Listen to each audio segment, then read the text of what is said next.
Eu sei que o meu Redentor vive e por fim se levantará de sobre a terra. Jó 19, 25. Ministério Pão Vivo, hoje direto ao assunto. Ficamos admirados com a declaração transcendente que o apóstolo Pedro fez ao Senhor Jesus Cristo, declarando a sua filiação. Até ali, os discípulos conheciam o Mestre apenas como Mestre, apenas como Jesus. Aquele nome que, embora ele já nasceu com este nome, pois o anjo Gabriel tanto havia dito para Maria como para José que ele seria chamado Jesus. Então, este nome Jesus, nome de tratamento humano, já que ele era homem, ele era o homem perfeito. E, assim como eu chamo Laupino, você chama Antônio ou João, ou seja lá o nome que for. Ele tinha o seu nome, Jesus. Este era o nome de tratamento humano relacionado com o seu nascimento, ele gerado no ventre de uma mulher. Mas agora, na confissão de Pedro, é revelado o seu nome profético. Lembrem que Jesus tinha perguntado para os discípulos o que os homens diziam ou pensavam a respeito do Filho do Homem, cujo Filho do Homem era ele. E a resposta foi de que os homens tinham opiniões variadas, digamos assim.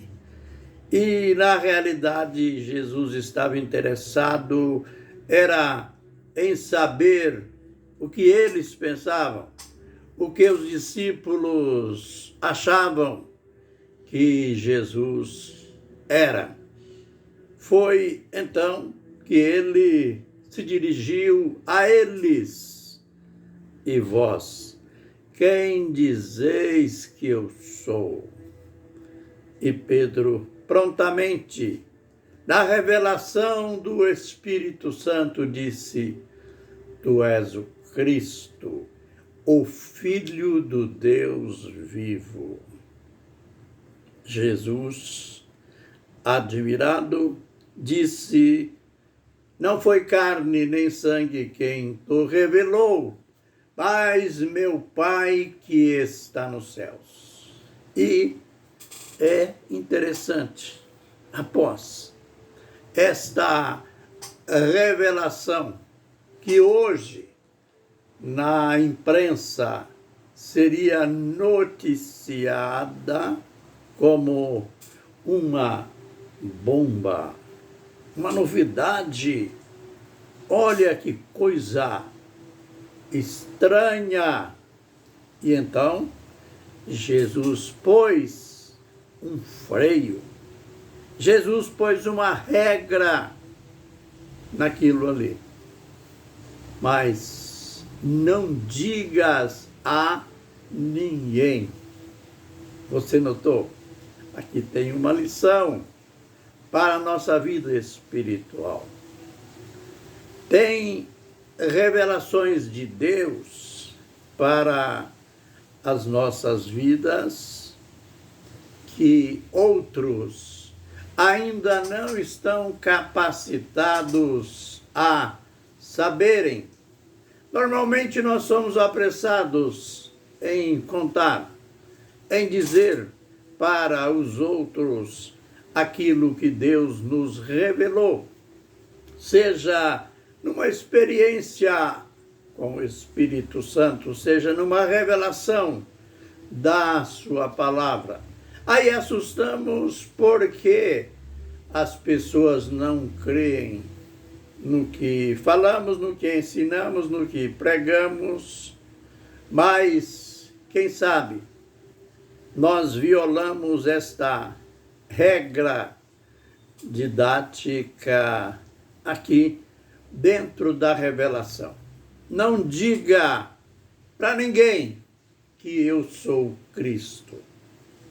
O povo ainda não estava preparado para saber o que Pedro já sabia, o que Pedro confessou, declarou, afirmou ali: tu és o Cristo, o Filho do Deus vivo. E é claro, gerou-se ali um ambiente novo. Eles tinham descoberto algo novo e profundo daquele que eles pensavam ser apenas um mestre. E, conforme já aprendemos, Cristo, que quer dizer Messias, ungido, para os judeus era algo esperado há séculos. E agora eles estavam frente a frente com aquele há muito esperado por séculos e gerações. E o ambiente mudaria quando chega no verso 21, a gente lê. Notem como mudou o ambiente. A gente lê: desde então começou Jesus Cristo a mostrar aos seus discípulos que era necessário que ele fosse a Jerusalém, que padecesse muitas coisas dos anciãos, dos principais sacerdotes e dos escribas, e que fosse morto e que ressuscitasse ao terceiro dia. Agora uma notícia triste para os discípulos, mas uma boa notícia em relação a aquela missão do qual Jesus tinha vindo desempenhar. Ele fala de um modo, parece-me que abrupto, da sua prisão, morte e ressurreição. E ele disse até do tempo, do dia, ele seria entregue na mão de quem? Dos anciãos, autoridades políticas, dos principais sacerdotes, autoridades religiosas de alto gabarito dentro da religião judaica, entregue aos escribas, aqueles que escreviam as escrituras, faziam a cópia das escrituras, e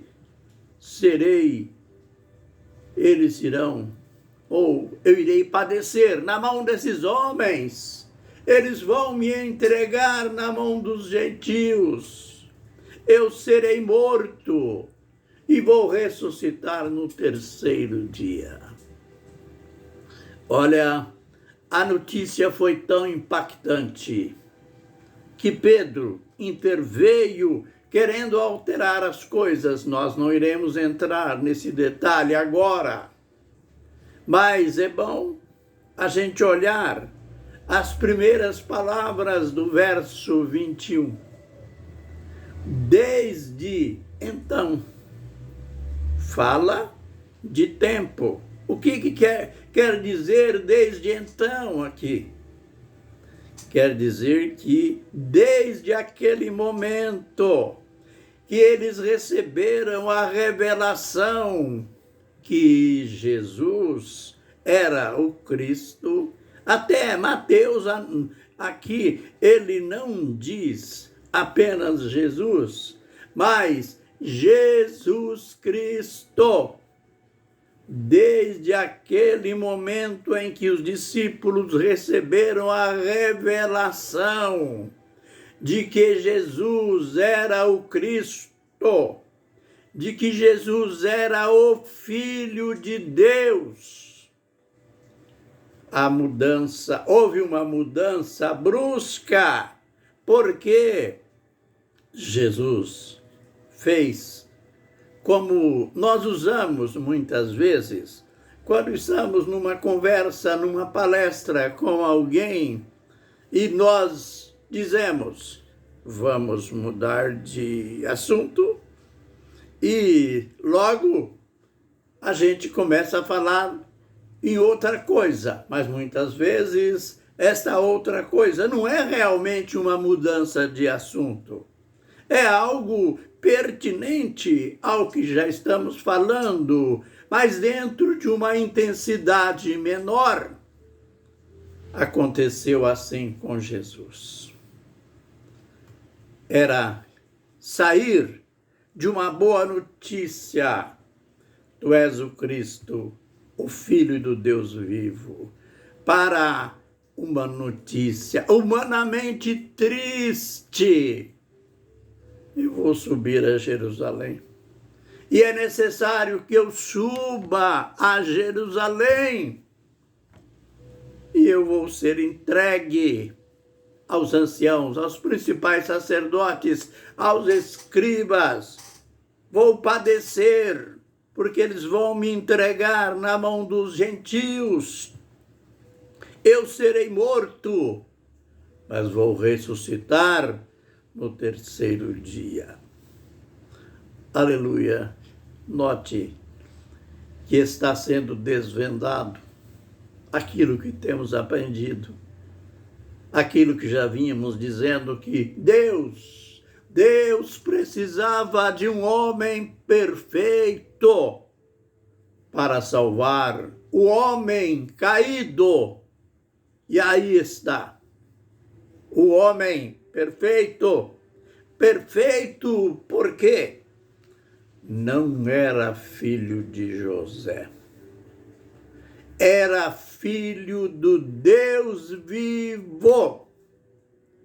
Não corria em suas veias sangue contaminado da Virgem Maria, do José, mas ele tinha sido gerado pelo Espírito Santo. A gente vai ver, vai continuar aprendendo mais deste mistério nos próximos vídeos. Fiquem na bênção e na graça do Senhor. Amém e amém.